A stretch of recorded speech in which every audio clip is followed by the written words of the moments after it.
तो मुझे यकीन है कि ये नज़ारे देखकर लखनऊ में बैठे बाबा भी परेशान होंगे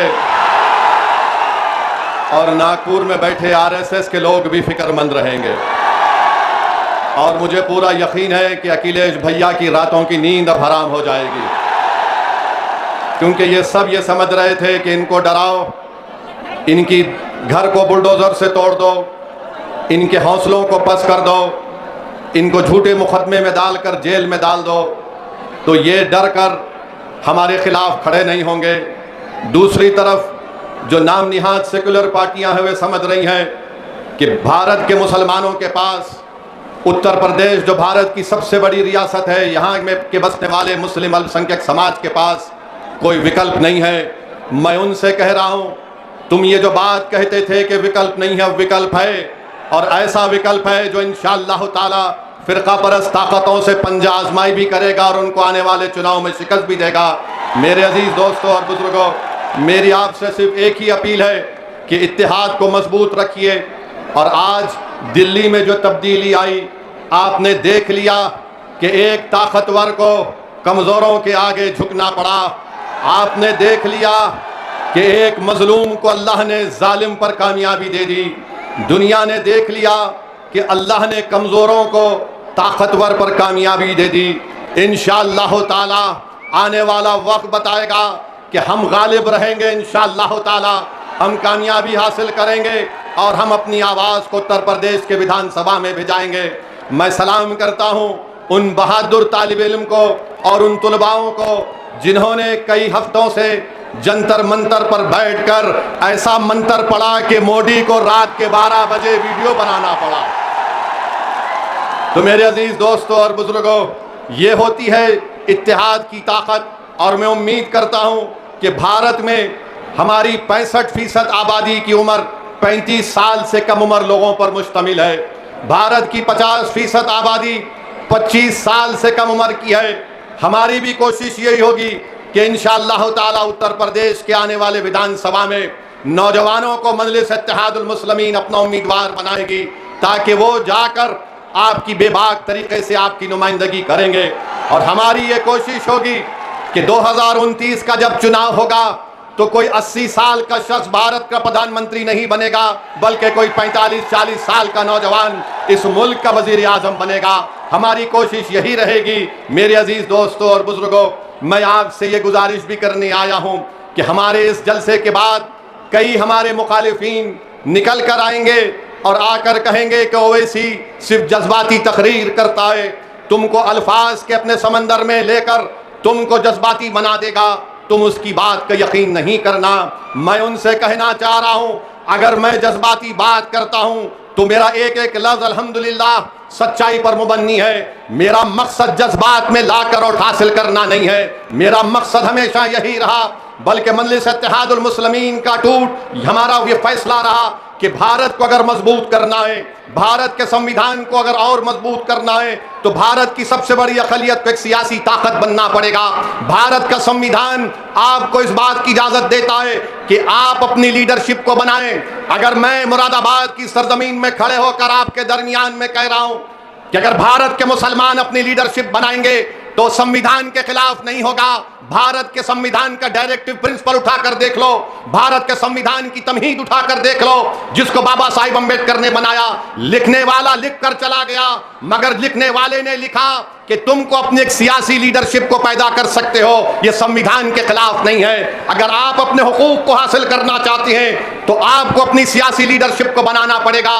कोई उठकर कहेगा अरे हमने सपा को भी वोट दिया था, हमने कांड से फुला को कामयाब कर दिया। अरे याद रखो, वो लीडरशिप नहीं है, वो बेनामी की लीडरशिप है, वो गूंगी लीडरशिप है। लीडरशिप वो होनी चाहिए जो जालिम की आंख में आंख डालकर आपके हक की लड़ाई लड़ सके, जो तुम्हारी नाइंसाफी को उसको खत्म करे और तुमको इंसाफ दिला सके। मेरे अजीज दोस्तों और बुजुर्गों, अपने वोट का सही इस्तेमाल करिए। अब चुनाव का मौसम आएगा तो कोई आकर कहेगा कि फलां को मुख्यमंत्री बनाना है, हम सत्ता में आ रहे हैं। मेरे भाई, कितने मर्तबा आपने वोट दिया और सत्ता में भैया आते ही नहीं है। 14 में वोट दिया, मोदी कामयाब हो गए। 17 में वोट दिया, नाकाम हुए। 19 में वोट दिया, नाकाम हो गए। फिर 22 आया तो फिर कहा आप आ गए, मुख्यमंत्री बन गए। आपने उनकी बात पर यकीन किया, मगर आप क्या देखते हैं कि हम सिर्फ वोट डालकर खामोश बैठ जाने वाले हमको बना दिया गया। मैं आपसे कह रहा हूं कि वोट डालने वाले मत बनिए, शहरी बनिए, सिटीजन विद राइट्स बनिए। आप अगर शहरी बनेंगे तो आपको आपके पूरे हुकूक मिलेंगे।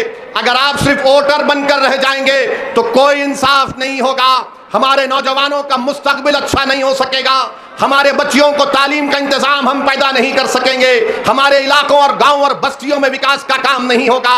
आपको शहरी बनना पड़ेगा, वोटर नहीं बल्कि सिटीजन विद राइट्स बनना पड़ेगा, ताकि हम वो तमाम हुकूक को हासिल कर सकें जो दूसरे समुदायों को हासिल है। आज अगर आप वोटर बनकर सिर्फ यही समझेंगे कि मुझे उनको वोट देना है, सत्ता में आ रहे हैं, मेरे भाई गलती मत करिए। 4 मरतबा आपने गलती की, आपने अपनी लीडरशिप को पैदा नहीं किया।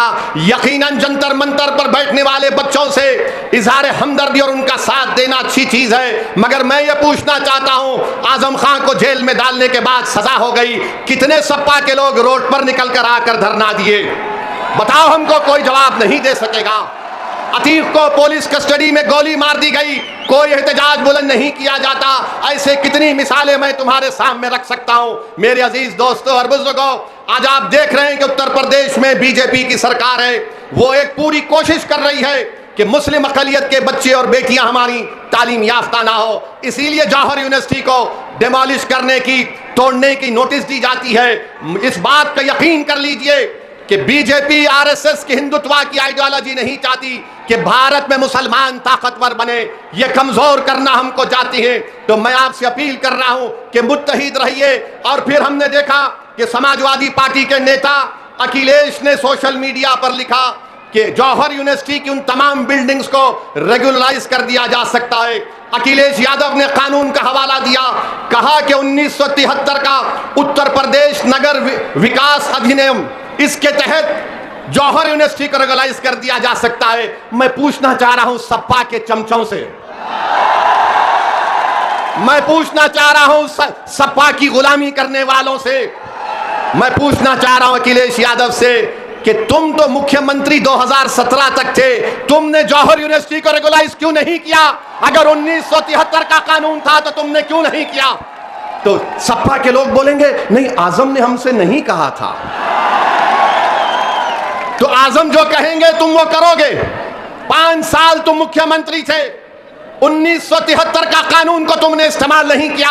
अगर तुम इस्तेमाल करते तो आज वो यूनिवर्सिटी को नोटिस नहीं दी जाती थी। मेरे भाई, ये इनका दोगलापन है, ये इनकी मुनाफिकत है कि जब मुख्यमंत्री थे तो उस बिल्डिंग को बचा सकते थे, मगर आज क्योंकि चुनाव आ रहा है, आपके वोट हासिल करने के लिए इस तरह की झूठ को आपके सामने बयान किया जा रहा है। मेरे अजीज दोस्तों और बुजुर्गों, फिर आपको हम यहां पर मुझे शौकत साहब जिम्मेदारों से मिले और बाज लोग शिकायत किए कि असद साहब ऐसा करते हैं। याद रखो, ये मुरादाबाद की सरजमीन है। 13 अगस्त 1980 को क्या हुआ था? नौजवानों, मेरी इस बात को अपने जहन में याद रखो, अपने दिमागों में, दिलों में कलम बंद कर लो कि 13 अगस्त 1980 को मुरादाबाद की ईदगाह की ग्राउंड पर जब लोग खुशी खुशी ईद उल फितर की नमाज पढ़ने आए थे, 40,000 लोग नमाज पढ़ने आए थे, उन पर पीएसी की तरफ से गोलियां बरसा दी गईं। जलियांवाला बाग में इतने लोग अंग्रेजों ने नहीं मारे, जनरल डायर ने इतने लोगों को नहीं मारा था जलियांवाला बाग में, उससे ज्यादा मुरादाबाद की ईदगाह पर मुसलमानों का खून इस जमीन पर गिरा, उनको शहीद कर दिया गया। बताओ उस वक्त असदुद्दीन ओवैसी कहां था? बताओ असदुद्दीन ओवैसी पर उंगली उठाने वालों, मेरी उम्र 11 साल की थी जब 13 अगस्त 1980 को हुआ। बताओ तुम उसका क्या जवाब दोगे? जिन्होंने अपने खानदान परिवार को खो दिया, जिन्होंने अपनी माओ को खो दिया, आज आप हमको उंगली उठाकर हम पे इल्जाम लगाते हैं। अरे तुम खुला बोल दो कि तुम समाजवादी पार्टी और कांग्रेस की चमचागिरी करने की कसम खाए हो जिंदगी भर। तुम मुस्लिम नौजवानों को उनका मुस्तकबिल खराब करने की कसम खाए हो। बता दो तुम, बताओ तुमने क्या हासिल किया? अरे अखिलेश मुख्यमंत्री थे, मुजफ्फरनगर का कांड हुआ, 50,000 मुसलमान बेघर हो गए और तुम आकर असदुद्दीन ओवैसी को गाली देते। अरे बको गाली मुझे, मैं कोई फरिश्ता नहीं हूं, मगर याद रखो तुम्हारी झूठ और तुम्हारी गाली, तुम्हारे इल्जामात मेरे हौसलों को पस्त नहीं कर सकेगी। मैं जब तक जिंदा रहूंगा जालिमों से मुकाबला करता था और करता रहूंगा इंशाअल्लाह ताला। तो मेरे अजीज दोस्तों और बुजुर्गों, इंशाअल्लाह फिक्र मत करिए, आप वैसा ही होगा। अब आप ठाकुर द्वारा विधानसभा असदुद्दीन ओवैसी को गाली देने वालों, जरा ये तो बता दो कि महकमे माल उत्तर प्रदेश की रेवेन्यू डिपार्टमेंट ने ठाकुर द्वारा तहसील में 36 मस्जिदें, मदरसे, मज़ारात और कब्रिस्तान को बुलडोजर करने की एक लिस्ट बनाई है। यहां के विधायक कौन हैं? नवाब जान खान। ये क्या कर रहे हैं? क्या कर रहे हैं? 36 कब्रिस्तान को, मस्जिद को, मज़ारात को मिसमार करने का प्रोग्राम है। नवाब जान खान साहब, कुछ तो मुंह खोलो, कुछ तो बोलो। अरे अगर लड़ नहीं सकते तो कम से कम जबान को तो जुम्बिश दो। उत्तर प्रदेश की ये जालिम सरकार मस्जिदों को निशाना बना रही है। हम उत्तर प्रदेश की सरकार से पूछना चाहते हैं, मुख्यमंत्री बाबा से, जरा ये तो बता दो कि अगर 100 साल से कोई मस्जिद, दरगाह, खानकाह, मज़ार है तो क्या वक्फ बा यूजर का कानून नहीं है? बताओ तुम किस बुनियाद पर नोटिस दे रहे हो? क्या भारत में एडवर्स पोजीशन का कानून खत्म हो गया? हम 100 साल से हमारे पास है, तुम अचानक उठकर कह रहे हो कि नहीं ये सरकार की जमीन है। अरे याद रखो, ये तुम्हारा जुल्म अब चलने वाला नहीं है। हम ना कभी तुम्हारे जुल्म से डरे, ना कभी डरने वाले हैं इंशाअल्लाह ताला। तुमने अतीक को गोलियां मार दी, तुमने मासूम बच्चों का इनकाउंटर कर दिया, तुमने 100 की तादाद में बुलडोजर लगाकर घर को तोड़ दिया, तुमने जिंदगियां बर्बाद की। मगर याद रखो, हम सिर्फ डरने वाले अल्लाह से हैं। यकीनन वक्तिया तौर पर हमको तकलीफ जरूर हुई, यकीनन हमारे घर में आंसू बहाए गए, मगर हमने अपने आंसू को बहाया, मगर हमारे हौसलों को हमने पस्त होने नहीं दिया। क्योंकि जुल्म करने वालों, सुनो आरएसएस वालों, तुम्हारे पास इख्तिदार की ताकत है, तुम्हारे पास हर चीज है। हम गरीब और मजलूमों के पास अगर कोई ताकत है, ये 2 हाथ है और अल्लाह है। ये 2 हाथ है और अल्लाह है। हम हर बार अल्लाह के सामने अपनी बात को रख रहे हैं। इंशाअल्लाह ताला जब नमरूद और फिरौन का इख्तिदार नहीं रहा तो तुम्हारा इख्तिदार कहां रहेगा? जब यजीद पलीद हो गया तो तुम्हारा जुल्म कहां पर रहेगा? तुम जुल्म कर रहे हो, तुम संविधान के दायरे में रहकर हुकूमत नहीं करना चाहते हो। मेरे अजीज दोस्तों और बुजुर्गों, इंशाअल्लाह ताला आप देखेंगे कि आने वाले चुनाव में इत्तेहादुल मुस्लिमीन आपकी दुआ, आपके इत्तेहाद की ताकत और आपके सियासी शऊर के बलबूते पर एक अज़ीमुश्शान कामयाबी समकिनार होगी इंशाअल्लाह ताला। और फिर हमको बताया गया कि मुरादाबाद में कोई गवर्नमेंट का मेडिकल कॉलेज भी नहीं है। बताओ बाबा, कैसे इलाज होगा गरीबों का? मुरादाबाद में एमआरआई की मशीन नहीं है। यहां पर 9 सरकारी स्लॉटर हाउस थे, उन तमाम को बंद कर दिया गया। आखिर गोश्त का जो कारोबार गरीब कर रहा है, उससे बीजेपी उतना नफरत क्यों करती है? भारत से एक्सपोर्ट हो रहा है बीफ उत्तर प्रदेश से, तो ना मोदी को तकलीफ ना बाबा को तकलीफ, मगर एक छोटा गरीब आदमी अपना गोश्त का कारोबार करता है।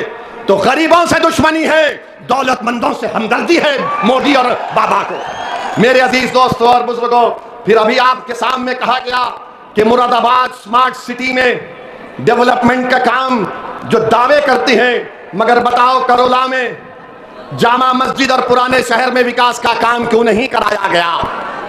स्मार्ट सिटी का पैसा कहां चला गया? मेरे अजीज दोस्तों और बुजुर्गों, ये सच्चाई मैं आपके सामने रख रहा हूं और मैं उत्तर प्रदेश के मुख्यमंत्री से पूछ रहा हूं कि राम मंदिर में ये चोरी कैसे हुई? बाबा, ये चोरी कैसे हुई? चंपक को आपने छोड़ दिया, 8 को पकड़ लिया। बताइए, आप धोखा दिया गया था आस्था आस्था कहकर। अरे असली आस्था इनकी नोट में है, पैसे में है। लूटने के लिए सब तमाम काम किया गया। आज आप देख रहे हैं कि कुदरत इन लोगों को कैसे बेनिकाब कर रही है, कैसे इनके तमाम गंदे अज़ाइम को कुदरत अवाम के सामने ला रही है। उसको छुपाने के लिए मस्जिद का मसला उठाया जाता है। अब तैयार हो जाइए, बाबा अपनी जबान से बोलेंगे 80-20 का खेल होगा। बाबा बोलेंगे 80-20 और उधर से सपा वाले बोलेंगे 20 हमारी जेब में है।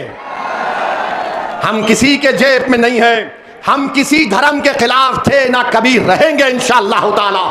हमारी लड़ाई किसी धर्म के खिलाफ ना थी ना रहेगी। हमारी लड़ाई हमारी इज्जत की लड़ाई है, हमारी लड़ाई हमारे हुकूक की लड़ाई है, हमारी लड़ाई इंसाफ की लड़ाई है, हमारी लड़ाई हिस्सेदारी की लड़ाई है। अब हम दरी नहीं बिछाकर नीचे नहीं बैठना चाहते, अब हम बराबरी चाहते हैं। अगर कुर्सी होगी, अखिलेश बैठेगा कुर्सी के सामने, तो ओवैसी उस कुर्सी के सामने पैर पे पैर डालकर बैठकर हक की बात और इंसाफ की बात करेगा। सुन लो, मैं पहले भी कह चुका हूं और आज भी कह रहा हूं, मजलिस नहीं चाहती कि दोबारा भाजपा की सरकार बने उत्तर प्रदेश में। मैं हाथ मिलाने को तैयार हूं, मैं अलायंस करने को तैयार हूं।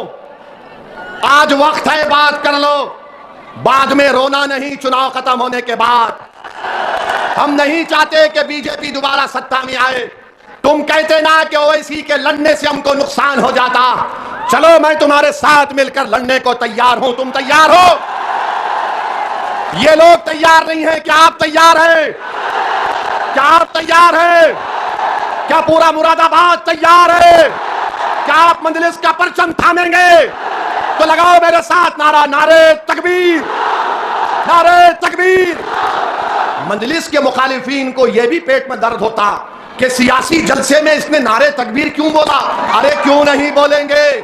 ये नारे हयात है, ये नारा बुलंद करने से हमारा ईमान ताजा होता है। अगर हम अल्लाह को अकबर नहीं कहेंगे तो किसको कहेंगे? बोलो। जुदा हो दीन से जो सियासत तो रह जाती है चंगेजी। तुम क्या भूल गए?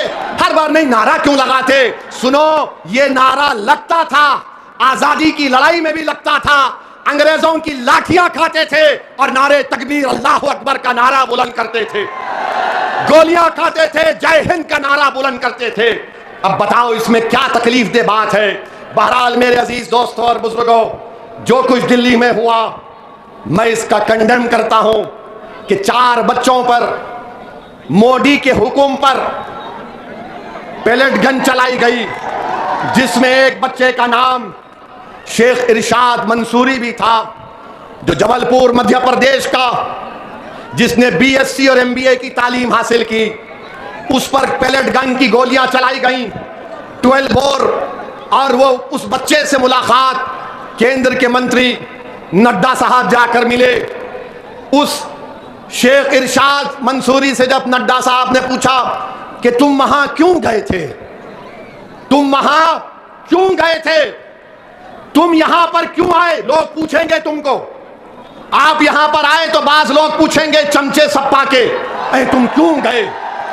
तो इरशाद मंसूरी ने जो जवाब दिया उसको अपने जहन नशीन कर लीजिए। शेख इरशाद मंसूरी ने मोदी के मंत्री से कहा, शिक्षा का मसला था, नाइंसाफी हो रही थी, नाइंसाफी के खिलाफ मैं गया था। तो मेरे भाई, मगर उस बच्चे को पेलेट गन से छर्रे निकलते हैं, 12 बोर जो आरएएफ के पास थी। उस बच्चे की आंख में, जिस्म में गोली लगी। एक 19 साल का बच्चा है साहिल, एक 32 साल की खातून है, एक 28 साल का अंग्रेजी आउटलुक मैगजीन के सहाफी हैं। इनको पेलेट गन से मारा गया। मेरे अजीज दोस्तों और बुजुर्गों, हम हुकूमत से मुतालबा करते हैं कि जिसने आर्डर दिया पेलेट गन चलाने का, उसके खिलाफ एक्शन लेना चाहिए। मगर मेरे भाई, क्या आप जानते हैं कि 2016 और 2019 तक कश्मीर में यही पेलेट गन से 140 लोगों को गोली चलाई गई। पेलेट गन से 140 अंधे हो गए, नाबीना हो गए। 140, 14,000 लोगों पर कश्मीर में आंख में गोली लगी। अब आप बताइए, उसमें 19 महीने की बेटी थी हमारी, उसका नाम हिबा था। यहां 4 को मारा गया। हम मजम्मत करते हैं। कश्मीर में 140 लोग नाबीना हो गए, हम उसकी भी मजम्मत करते हैं। बच्चों पर, बच्चियों पर लाठियां बरसाई गईं, लाठियों में कीले लगे हुए थे, सर पर मारकर सर फोड़ा गया, हाथ और पैर तोड़ दिया गया। हम उनको भी मजम्मत करते हैं, उनसे इज़हार हमदर्दी करते हैं। मगर जब हम पुकार पुकार कर कह रहे थे कि CAA के कानून के खिलाफ जब जामे मिलिया यूनिवर्सिटी में घुसकर, लाइब्रेरी में घुसकर बच्चों को मारा गया। एक बच्चे को इतनी बुरी तरह मारा गया कि उसकी आंख ज़ाय हो गई। बेटियों को रोड पर मारा गया। हमारी बेटियां तड़प रही थीं, दुनिया तमाशा देख रही थी। उन बच्चों को मारा गया रोड पर गिराकर। जामे मिलिया यूनिवर्सिटी के तालिब इल्म से कहा गया कि यूनिवर्सिटी से बाहर निकलो तो हाथ उठाकर निकलो। अरे हाथ उठाकर उनको कहा गया बाहर निकलो। हम यही कहना चाह रहे हैं, जुल्म किसी पर हो, जुल्म होता है।